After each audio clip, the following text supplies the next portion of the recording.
E aí pessoal, sejam bem-vindos ao vídeo onde Karens acham que tem direitos sobre outras pessoas. Caso você tenha uma história interessante, escreva nos comentários que ela poderá aparecer no próximo vídeo.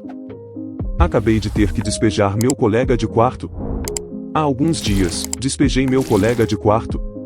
Eu tive muitos colegas de quarto ao longo dos anos e esse foi o primeiro que tive que despejar.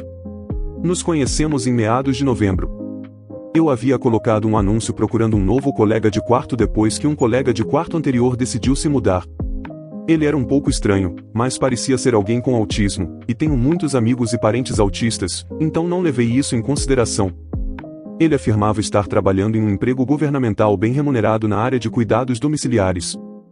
Como comprovante de renda, ele entrou em um site oficial do seu emprego governamental para me mostrar o seu futuro holerite, que indicava que ele receberia $2.600 antes dos impostos para o mês de novembro e, portanto, não teria absolutamente nenhum problema em pagar o aluguel do primeiro mês e um depósito de 2 meses antes de se mudar.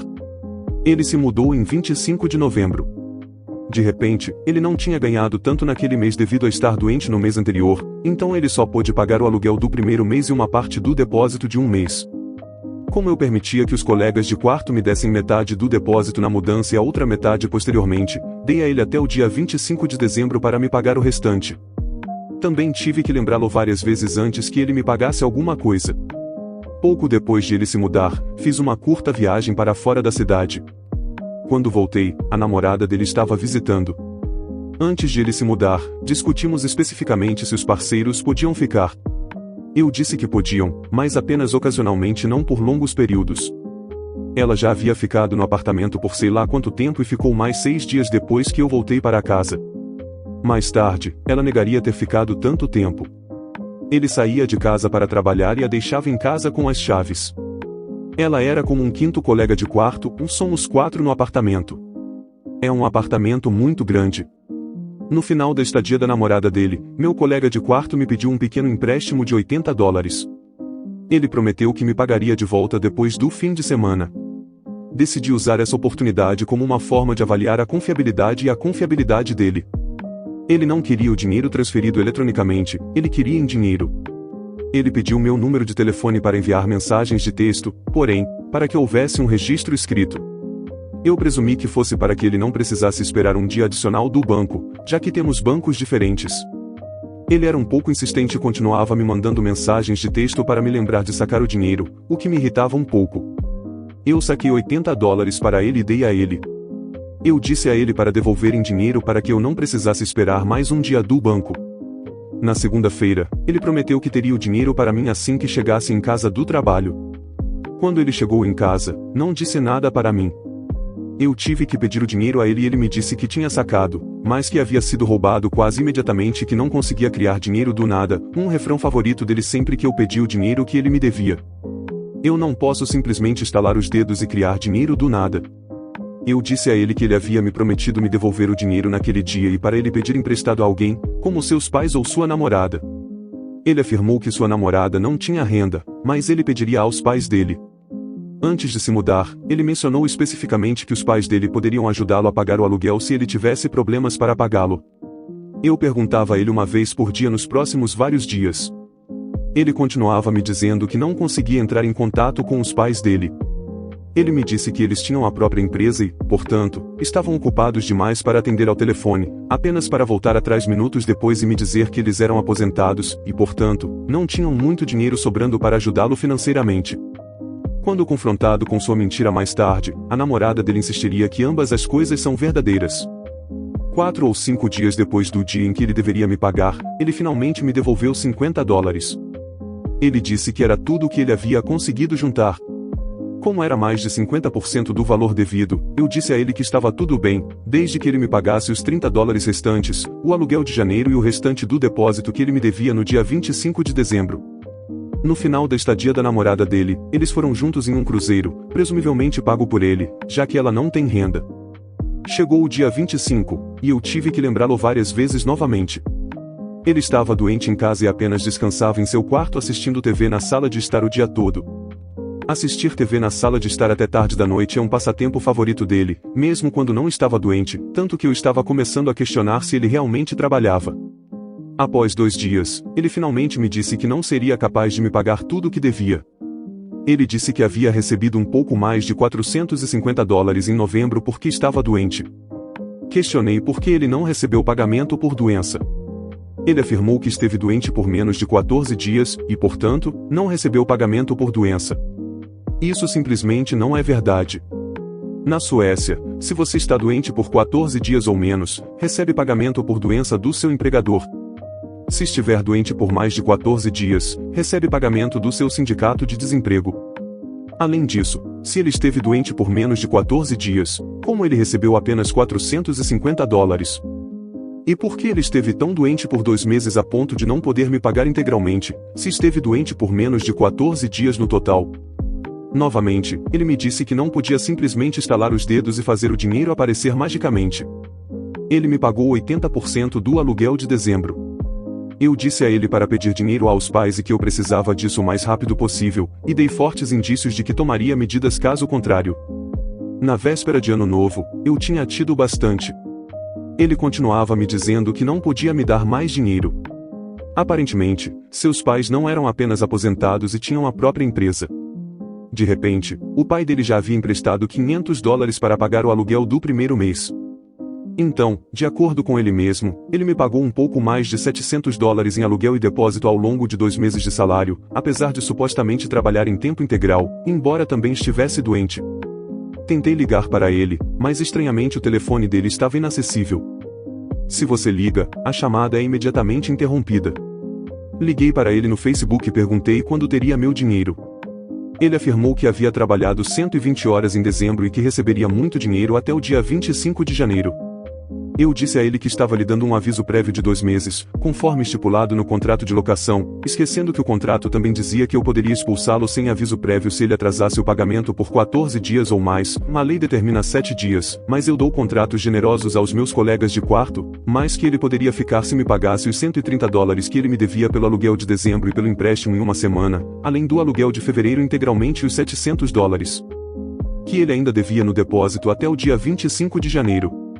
De repente, ele não tinha certeza se conseguiria me pagar até o dia 25, apesar de supostamente ter trabalhado 120 horas em dezembro.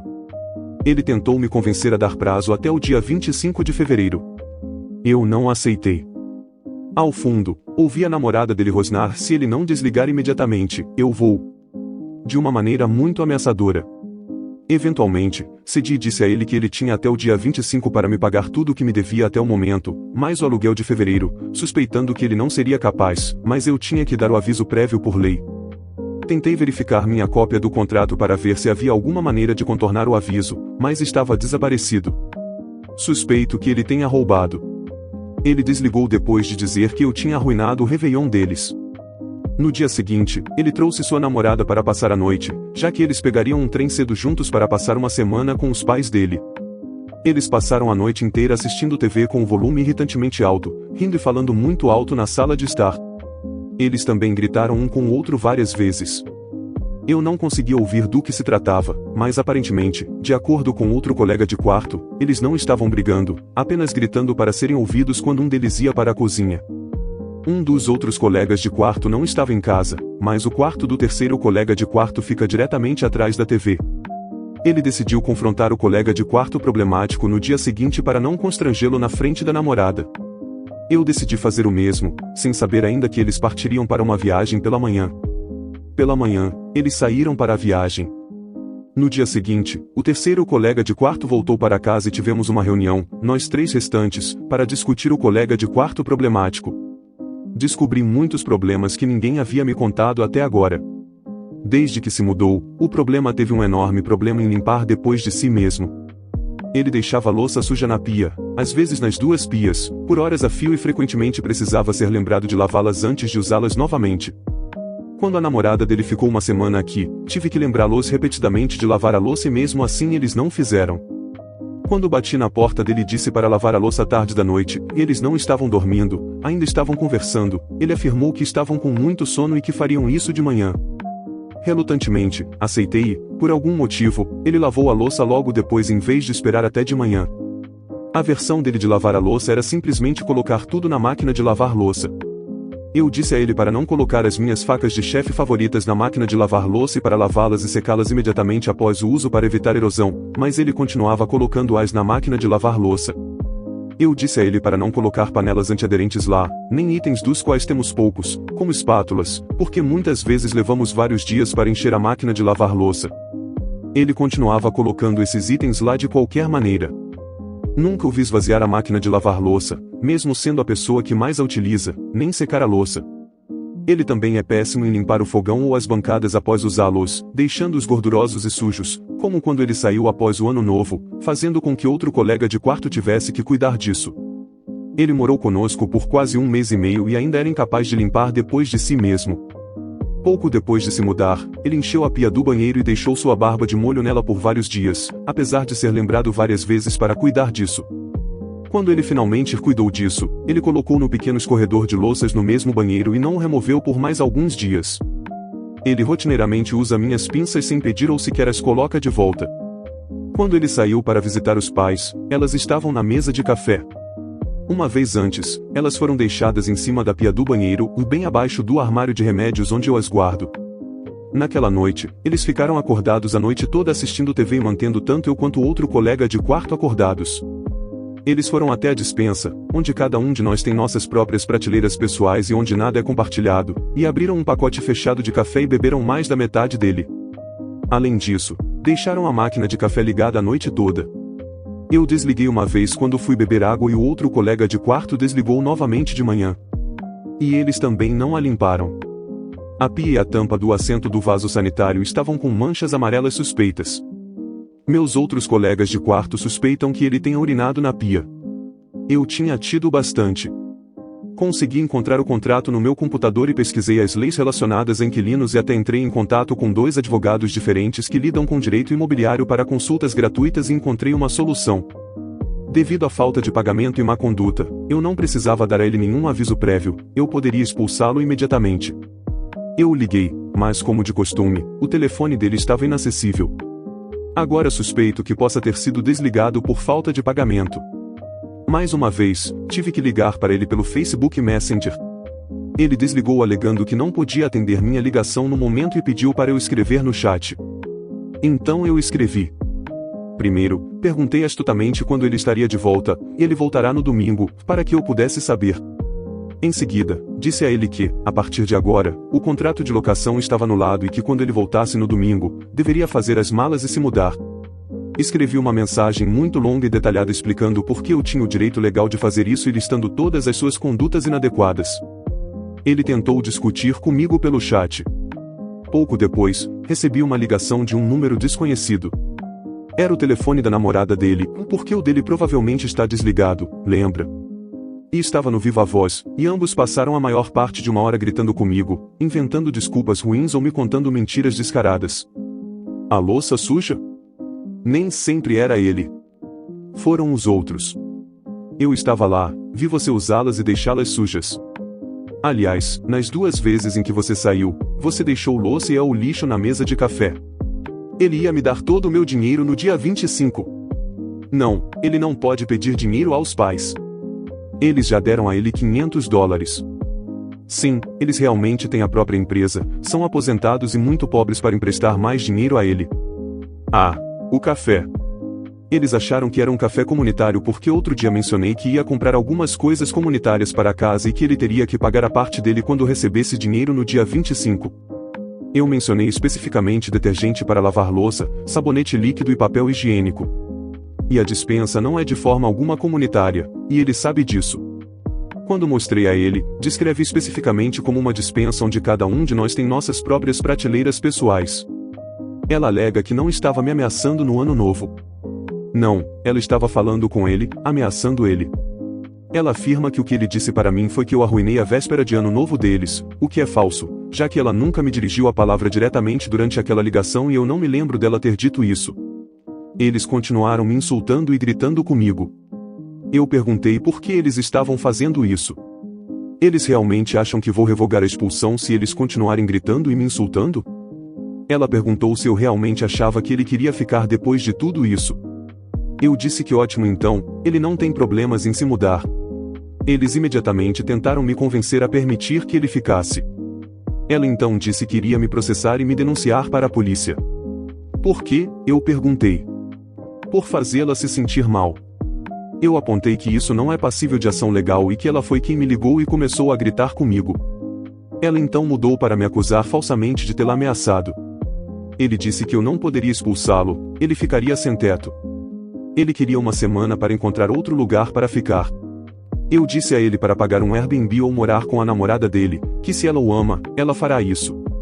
Ele disse que não era uma questão de amor, mas de confiança. Quando perguntei o que ele queria dizer com isso, ele imediatamente mudou de assunto e disse que a família dela não o queria lá. Ela, ao mesmo tempo, afirmou que a casa estava muito cheia. Eu não cedi. Do nada, ela me disse para agir conforme minha idade, já que tenho 35 anos, não tenho, mas ela está perto. Menina, seu namorado tem 29 anos e nem consegue limpar o fogão depois de usar. Ela ainda me acusou de não trabalhar, como se isso fosse relevante. Eu respondi que trabalho e que ela não tinha o direito de criticar alguém por não trabalhar, já que ela não trabalha. Ela gritou de volta que trabalhava e depois exigiu saber o que eu faço. Perguntei por que ela queria saber o que eu faço e virei a pergunta perguntando o que ela faz da vida. Ela afirmou que eu não tinha o direito de perguntar isso e insistiu novamente para que eu dissesse onde trabalho. Eu disse a ela que sabia que ela não trabalhava porque seu namorado me contou e questionei novamente como tudo isso era relevante. Mencionei que um dos colegas de quarto ouviu quando ele trouxe para casa o que presumimos ser um cachorro, pois ele ficava correndo pela casa e latindo. O contrato de locação estipula que animais de estimação não são permitidos. Ele negou ter trazido um animal para a casa. Ela disse ironicamente que se eles quisessem trazer um cachorro, teriam trazido dela. Eu disse a ela para nunca trazer seu cachorro para minha casa ou eu o expulsaria. Eles riram de forma desdenhosa e me disseram que era um cachorro grande e feroz, e que se eu o expulsasse, ele me morderia. Eu disse a ela que ela não era mais bem-vinda na casa porque ela agora basicamente me ameaçou 2 vezes. Eles dois gritaram comigo, dizendo que eu não tinha o direito de proibir ela de entrar no apartamento, e eu tenho. Eu nem preciso de um motivo. É meu apartamento. Agora ele começou a dizer que iria me denunciar para a polícia e me processar. Ele continuou dizendo que leu todo o código sueco de leis várias vezes e sabia que estava certo e que eu seria processado e preso. Eu disse a ele que ele era bem-vindo para tentar ambas as coisas. Ele desligou, mas não antes de gritar: "Espero que você esteja feliz. Você nos fez sentir tão mal que vamos nos matar agora." Imediatamente liguei para a polícia, número não emergencial, para saber quais eram minhas opções. Eles me disseram que não podem enviar alguém preventivamente, mas que se ela aparecer, eu devo ligar para o número de emergência e eles enviarão uma equipe. Eu disse a ele pelo chat do Facebook que ela não era bem-vinda no apartamento, que qualquer tentativa dela ou dele de fazê-la entrar no apartamento constituiria invasão e que eu chamaria a polícia. Ele continuou dizendo que ela tinha todo o direito de estar lá e também que ela tinha deixado coisas lá antes de saírem para a viagem, então ela teria que entrar no apartamento para pegá-las. Eu disse a ele para empacotar as coisas dela e entregá-las a ela. Ele agiu como se esse pedido fosse irracional. Eu disse a ele que já tinha entrado em contato com a polícia para verificar meus direitos e o avisei novamente que eles me disseram para chamá-los e eles estariam lá para prendê-la.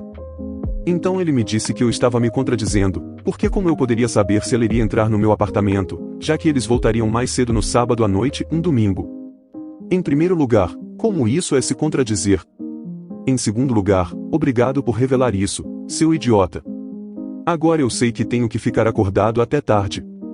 Ele novamente afirmou que era ilegal eu expulsá-lo sem aviso prévio, que ele leu o código de leis várias vezes e que me processaria. Eu disse a ele que entrei em contato com 2 advogados e a polícia para verificar e forneci um link para um site governamental com as passagens relevantes que detalham como sua falta de pagamento e conduta inadequada me permitem expulsá-lo sem aviso prévio. Ele me chamou de infantil por recorrer ao governo. Eu disse a ele que ele poderia sair voluntariamente ou eu chamaria um agente governamental para expulsá-lo, o que me custaria dinheiro que eu poderia recuperar dele e isso constaria em seu histórico de crédito, dificultando para ele encontrar moradia. Finalmente, ele concordou em sair voluntariamente e não trazer sua namorada. Não confio nele de forma alguma e me certifiquei de não ficar sozinho no domingo e vou gravar todas as suas ações como evidência. Espero totalmente que ele chegue em casa e se recuse a sair, momento em que terei que entrar em contato com as autoridades. Só espero que, se ele tentar isso, ele seja tão estúpido a ponto de tentar ajudar sua namorada a entrar no apartamento e, assim, me dar motivo para denunciá-los à polícia, proibindo de entrar no apartamento até que a expulsão oficial possa ser finalizada. Levará alguns dias. Ainda não entrei em contato com o governo para a expulsão oficial, pois isso tem um custo. Porque minha esposa odeia sua família. Oi, pessoal. Eu não mencionei muito sobre a família estendida da minha esposa na minha postagem anterior. Mas, para ser sincero, eles são em sua maioria bastante desagradáveis. Minha esposa tem uma meia-irmã mais nova do segundo casamento de sua mãe. Mas pelo que me contaram, o pai da meia-irmã foi muito abusivo emocional e fisicamente com minha esposa e não ficou por perto por mais de 10 anos antes de desaparecer por motivos que desconheço. E, como minha esposa tem um pai diferente, ela também tinha avós diferentes. O pai da minha esposa é um homem muito gentil e nos damos muito bem. Ele se divorciou da mãe da minha esposa no início do casamento deles porque ela é completamente tóxica. Devido aos pais diferentes, há uma diferença de 7 anos de idade entre minha esposa e sua meia-irmã. A tal meia-irmã acabou sendo praticamente o bebê da família.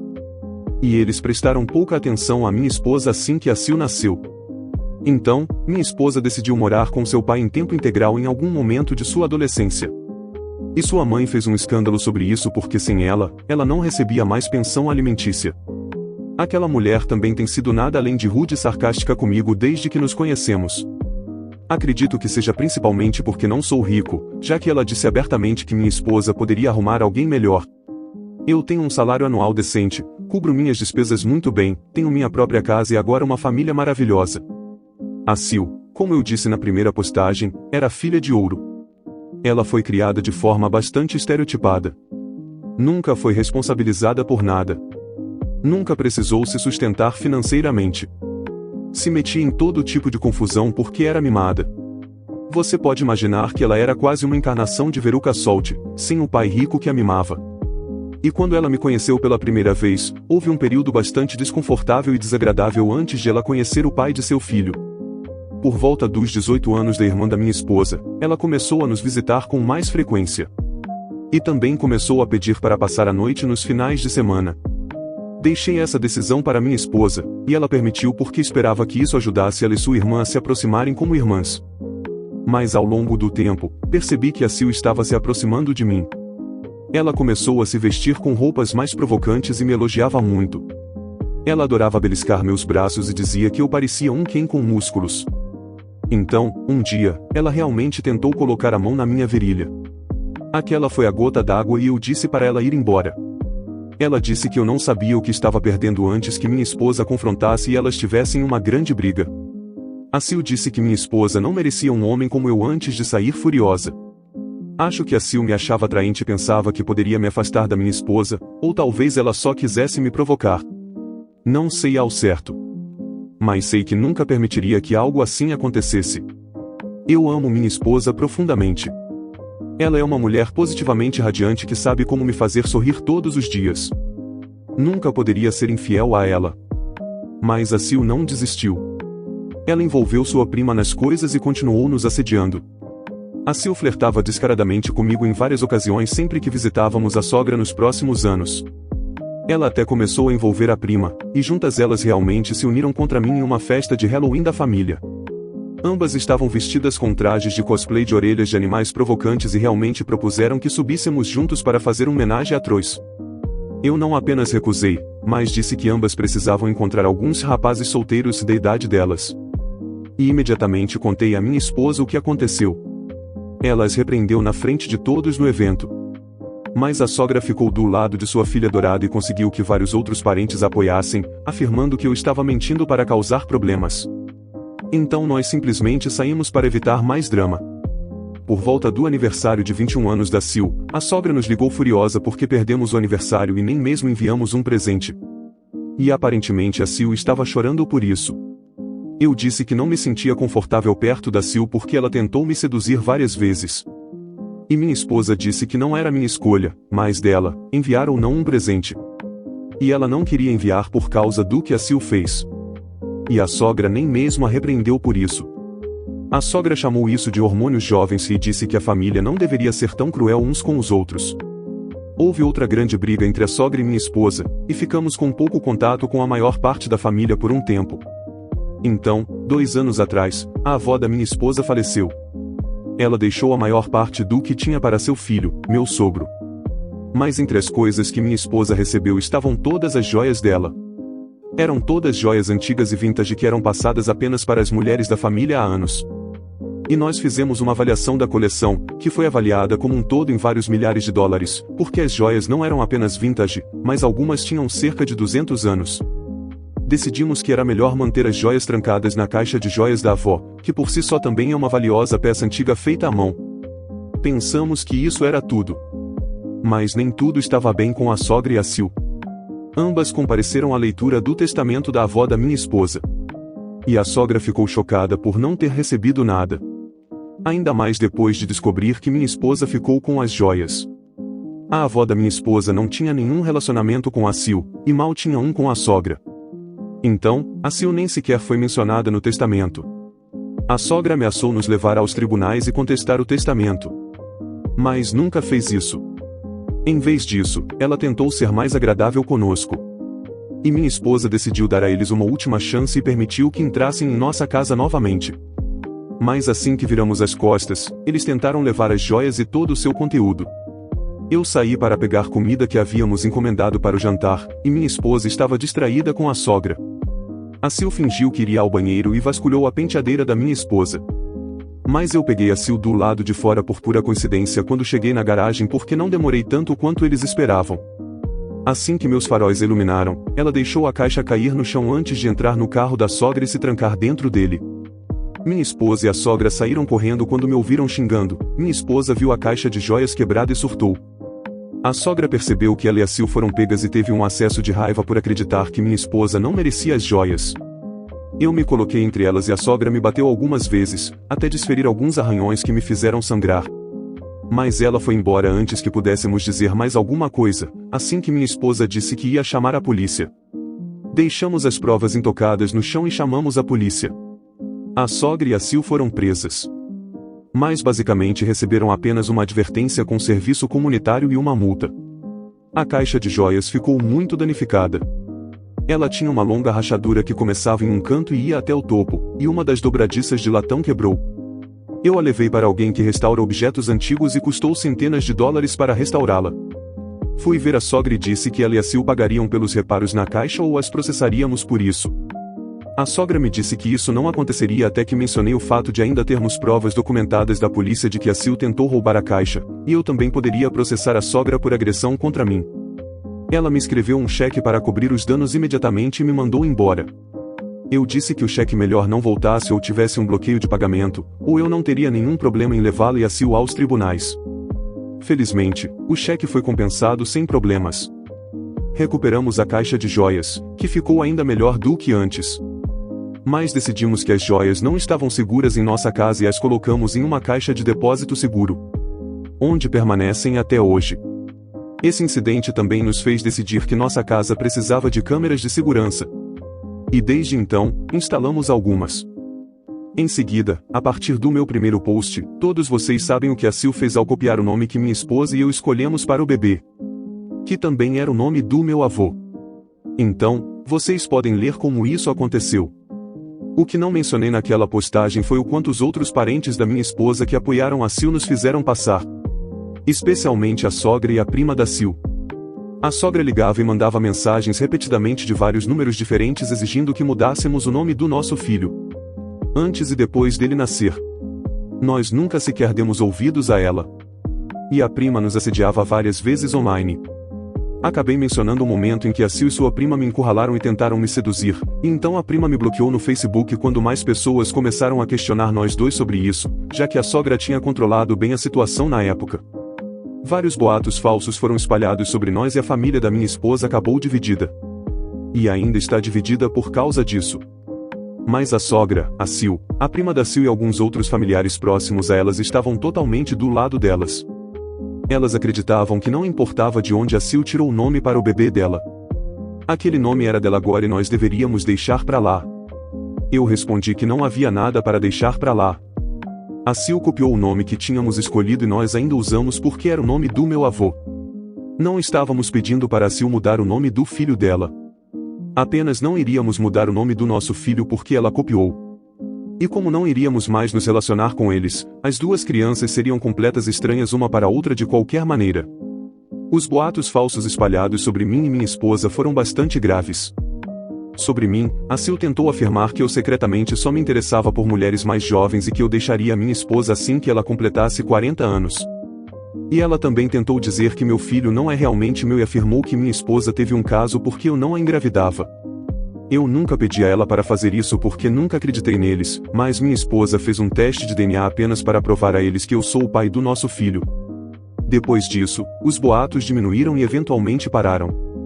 Depois da confusão em que a Sil e o pai do bebê quase terminaram o relacionamento e ela mudou o nome da criança, fomos visitados pela prima. Ela exigiu que pagássemos o dinheiro devido a Sil pela mudança de nome, e quando recusamos, ela gritou conosco que arruinamos o relacionamento da Sil e agora o novo nome da criança será sempre um lembrete do que fizemos. Eu simplesmente disse a ela para sair, pois não começamos essa bagunça e nem tentamos acabar com ela. Só queríamos não fazer parte disso. A prima da Sil mostrou o dedo do meio com as duas mãos e disse que gostaria de fazer o mesmo com os dedos dos pés. Em seguida, ela saiu. Antes de entrar no carro, eu disse que se ela tentasse voltar, eu chamaria a polícia e pediria uma ordem de restrição. E é basicamente isso, pois estávamos e ainda estamos completamente sem contato, NC, com a sogra, a Sil e a prima também. Espero que você tenha gostado. Compartilhe, se inscreva no canal para não perder os próximos vídeos.